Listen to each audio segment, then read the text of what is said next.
سردیوں کی ایک سہانی شام تھی۔ بے پناہ تا کام لگے پڑے تھے لام۔ میں ایک پیزا ڈیلیوری بوائے تھا۔ میرا کام تھا بھوکے لوگوں تک پیزا پہنچانا۔ ایک رات مجھے ایک بہت ہی عجیب و غریب آرڈر لگا۔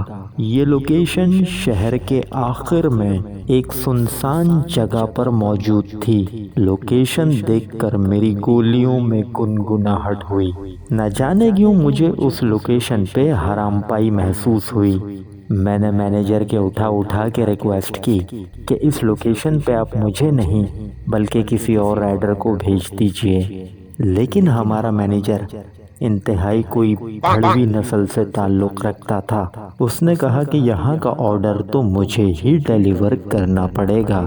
اس کی یہ بکچودی سن کے میرے شٹوں میں آگ لگ گئی۔ دل کرا سر کھول دوں گانڈوں کا، لیکن پھر سوچا کہ نوکری ہاتھ سے نہ چلی جائے۔ خیر میں وہاں سے نکل پڑا۔ میری کوشش تھی کہ جلد سے جلد پیزا ڈیلیور کر کے اپنی جان چھڑاؤں۔ تقریباً پون گھنٹے کے بعد میں اس لوکیشن پر پہنچا۔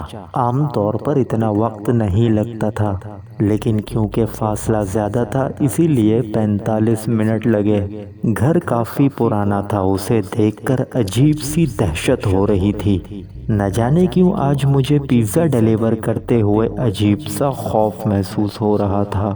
ڈور بیل نہیں لگی ہوئی تھی تو میں نے دروازے کو پیٹ دیا، لیکن اندر سے کسی کا جواب یا کوئی آواز نہیں آئی۔ میں نے ایک مرتبہ اور دروازے کو کوٹا، لیکن اس دفعہ بھی گھنٹہ جواب موصول نہیں ہوا۔ اس چوتیاپے میں تقریباً 15 منٹ ضائع ہو گئے۔ کافی ٹائم گزر جانے کے بعد مجھے لگا کہ شاید کسی نے ہمارے ساتھ حرام پائی کی ہے۔ تنگ آ کر میں نے وہاں سے کلٹی شاہ کا نعرہ لگانے کی سوچی۔ ابھی میں بائک پہ بیٹھ ہی رہا تھا کہ اچانک مجھے کچھ آہٹ سنائی دی اور اچانک سے دروازہ کھل گیا۔ ابھی میں کچھ سوچ ہی رہا تھا کہ اندر سے ایک بوڑھا شخص باہر آیا۔ وہ بوڑھا شخص شکل سے انتہائی عجیب معلوم ہو رہا تھا۔ پھٹی ہوئی آنکھیں اور عجیب سی مسکراہٹ۔ وہ عجیب لونڈے بازوں کی طرح میری طرف گھور رہا تھا۔ اسے دیکھ کر مجھے عجیب سی فیلنگ آنے لگی، لیکن پھر بھی میں نے ہمت کر کے کہا کہ آپ کا پیزا آ گیا ہے سر۔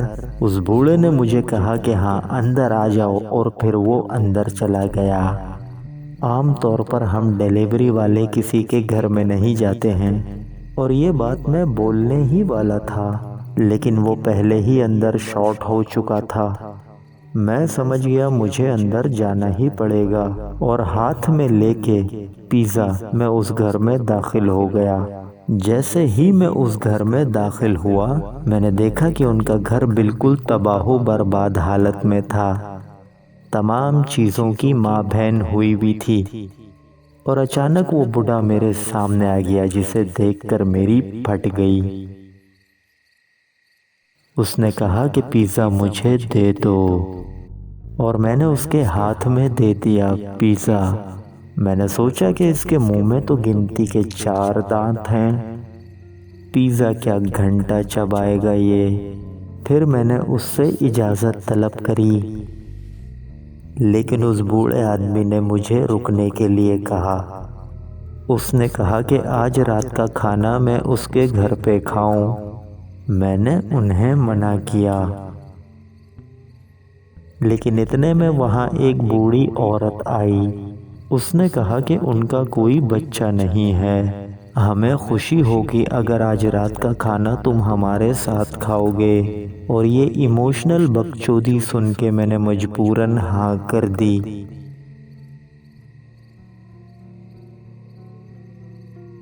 میں کھانے کی ٹیبل پر بیٹھا ہوا تھا، بھینس کی ٹانگ بڈھا گورے جا رہا تھا۔ میں نے سوچا ہٹا بے غرق کر، اور پیزا پھوڑنا شروع کر دیا۔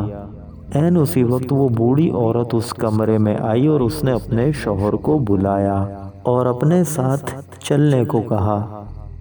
بوڑھا اٹھا اور بغیر کسی چوں چرا کے چل پڑا۔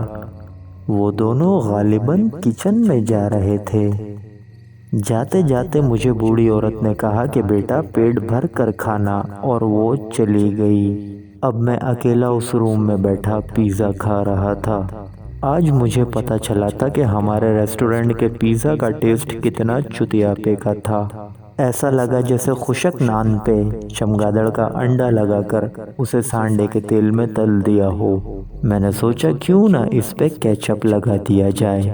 میں نے فوراً کیچپ کی بوتل اٹھائی اور تھوڑا کیچپ پیزا پہ لگا دیا اور پورا سلائس منہ میں گھسیڑ لیا۔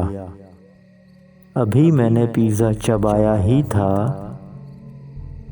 کہ یہ بڑی الٹی ہو گئی میرے کو۔ اس کیچپ نے میرے منہ کے ذائقے کی ماں بہن ایک کر دی تھی۔ اس کے ذائقے سے مجھے اندازہ ہو گیا تھا کہ وہ کیچپ نہیں بلکہ خون تھا۔ میں فوراً اٹھ کے بھاگا۔ میں نے دستی فریج سے پانی کی بوتل نکالی اور پانی غٹکنا شروع کر دیا، لیکن اچانک بوتل میں سے خون نکلنے لگا۔ میں نے پھر ایک بڑی سی الٹی ماری۔ میری حالت عجیب خراب سی ہوتی جا رہی تھی۔ میں نے باہر بھاگنے کی کوشش کری لیکن دروازہ بری طریقے سے جام ہو چکا تھا۔ اچانک مجھے پیچھے سے کچھ آواز آئی۔ آواز سامنے موجود کمرے میں سے آ رہی تھی۔ میری پھٹ تو بہت رہی تھی لیکن اس کے باوجود میں نے جا کر دیکھنے کا فیصلہ کیا۔ جیسے ہی میں نے اس کمرے میں جھانکا، اندر کا خوفناک منظر دیکھ کر میں ہل گیا۔ خوف کے مارے میری للی سکڑ کر 3 انچ اور چھوٹی ہو گئی۔ میں نے دیکھا کہ وہ کمرہ خونم خون ہوا پڑا تھا۔ ہر طرف انسانی ہڈیاں بکھری پڑی تھیں۔ میں ابھی حالات کو سمجھنے کی کوشش ہی کر رہا تھا کہ اچانک بڑھیا کو میری موجودگی کا احساس ہو گیا۔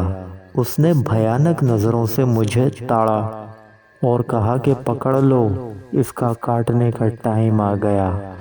بڈھے نے اچانک بھیانک روپ اختیار کر لیا اور میرے پیچھے دوڑ لگا دی۔ میں نے بھی کلٹی شاہ کا نعرہ لگایا۔ بڈھا چھرا لے کے میرے پیچھے پڑ گیا۔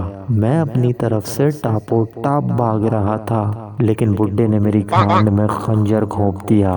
زخمی چوتڑوں کے ساتھ میں زمین پر گر پڑا۔ تکلیف سے برا حال ہو رہا تھا۔ وہ کنجر میرے سامنے خنجر لے کے کھڑا تھا۔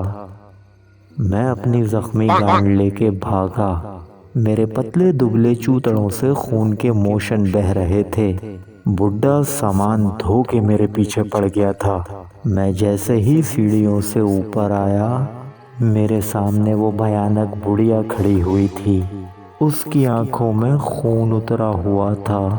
میرے پیچھے وہ گانڈ کا بخار بڈھا بھی آ گیا۔ اب میرے آگے کنواں اور پیچھے کھائی تھی۔ میں نے آؤ دیکھا نہ تاؤ اور کھڑکی سے باہر کود گیا۔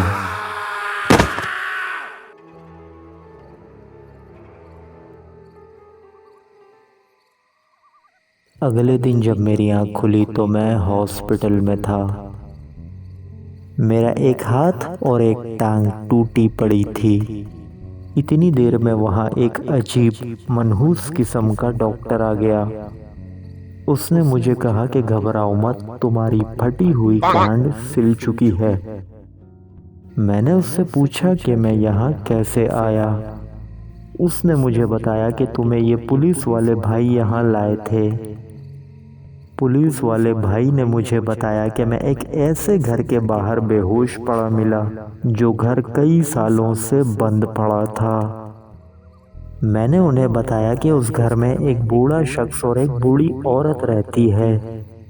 اس پہ وہ پولیس آفیسر ہنسا اور اس نے مجھے کہا کہ میں سستے نشے نہ کیا کروں۔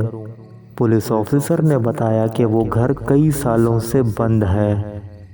یہ بات سن کے میں شدید حیرت میں پڑ گیا۔ کچھ دن بعد جب میں اپنے چوتیا مینیجر کے پاس گیا اور اس سے پوچھا کہ اس نے مجھے اس عجیب سے ایڈریس پر آخر کیوں بھیجا تھا، تو اس نے مجھے بتایا کہ جس ایڈریس پہ میں گیا تھا وہ تو اس نے مجھے دیا ہی نہیں تھا۔ یہ بات کنفرم کرنے کے لیے جب میں نے دوبارہ لوکیشن چیک کی تو میرے ٹٹے شارٹ ہو گئے، کیونکہ یہاں لوکیشن واقعی کسی اور جگہ کی تھی اور میں غلط جگہ گیا تھا۔ مجھے سمجھ نہیں آیا کہ آخر میرے ساتھ ایسا کیسے ہو گیا۔ خیر اس دن میں نے اپنی اس جاب سے ریزائن دے دیا تھا کیونکہ میں دوبارہ ایسی کسی مصیبت میں نہیں پھنسنا چاہتا تھا۔